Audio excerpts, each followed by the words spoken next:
Miketz, l'histoire. Nous avons vu dans le shiur l'importance de la émouna, de la confiance en Kadosh Baruch Hu, quels que soient les événements. Cette histoire nous est racontée dans les livres du Baal Shem Tov, qui nous raconte qu'un jour, il a voulu montrer à ses élèves l'importance de la émouna.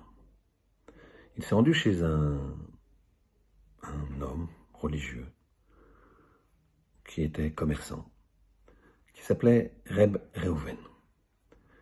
Et il dit à ses élèves, venez, on va être reçus par Reb Reuven, et vous verrez comme chacun de ses faits et gestes est empreint de Yirat Shamaim et de Emouna. Voilà qu'ils sont accueillis par Reb Reuven en grande pompe. Il les attendait bien sûr. Il avait dressé une table royale. Et ils se mirent à table et ils ont commencé à manger, chanter, faire des divrei Torah.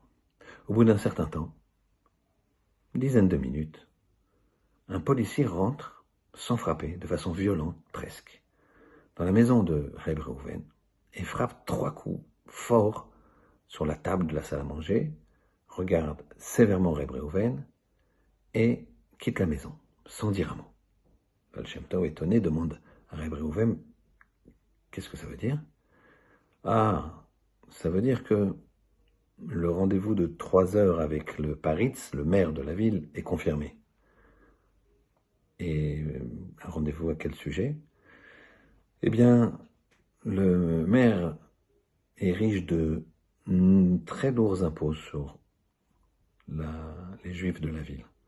Je suis chargé, moi, de réceptionner ces impôts, de faire la comptabilité de ces impôts et de lui amener la somme. Mais là, j'ai très peu parce que l'hiver a été très dur et mes chers frères juifs n'ont pas pu payer leurs impôts. Et donc moi, je me suis porté garant afin qu'il n'arrive rien à mes frères juifs et il faut que j'amène la somme donc à 3 heures. Le Baal Shem Tov lui demande peut-être aller maintenant, comme ça vous êtes entre guillemets débarrassé. Non, pas du tout. Je continue à manger. Continuons notre étude, nos chants, ce moment extraordinaire.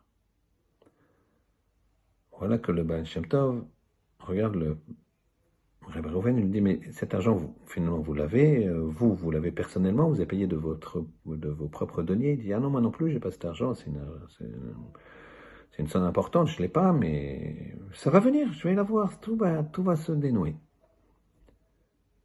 Et il continue à manger, à chanter, à étudier. Baal Shem Tov montre à ses élèves, regardez ce que c'est la émouna. Voilà que, une deuxième fois, le policier rentre, il frappe 3 coups très forts sur la table et s'en va. Et là, le Reb Reuven dit au Baal Shem Tov, alors le rendez-vous est définitivement confirmé, et là, il est déjà 2h30, je vais mettre mon manteau, je vous en prie, continuez à manger, ne vous inquiétez pas, tout ira bien. Reb Reuven se lève, il sort dehors, le Baal Shem Tov ne peut pas cacher une certaine inquiétude, le regarde par la fenêtre, dit à ses élèves de faire Tehillim, lui-même s'apprête à les lire, il regarde au loin, il voit la silhouette de Reb Reuven qui marche d'un pas sûr vers la maison du maire. Et il y a un carrosse qui s'arrête à sa place, à ses côtés, pardon. S'arrête à ses côtés, discussion s'engage, le Baal Shem Tov ne voit pas très bien comment ça se passe. Ça a l'air d'être cordial, il voit pas bien. Bon, et Reb Reuven disparaît de l'horizon. Il revient 3 quarts d'heure plus tard, heureux. Allez, continuez votre divrei Torah extraordinaire, dit-il au Baal Shem Tov. Le Baal Shem Tov lui dit, écoute, avant, je veux savoir ce qui s'est passé. Tu as pu remettre l'argent? Bien sûr, je vous ai dit, Hachem il envoie. Comment il envoie?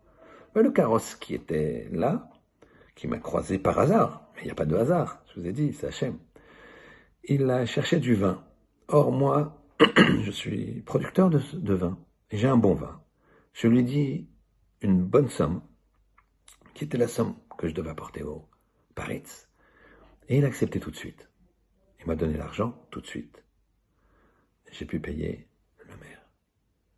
Je vous ai dit, Akadosh Baruch Hu, il nous envoie toujours la solution au bon moment. Baal Shem Tov a dit à ses élèves, regardez, comment d'un juif, entre guillemets, qui ne fait pas partie des grands maîtres de la génération, comment on peut apprendre de lui?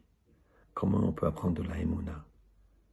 Mettre en place une confiance en Hachem et des actions et diriger sa vie que avec la confiance absolue qu'on a en Hachem et que tout ce qu'il nous envoie, c'est pour notre bien.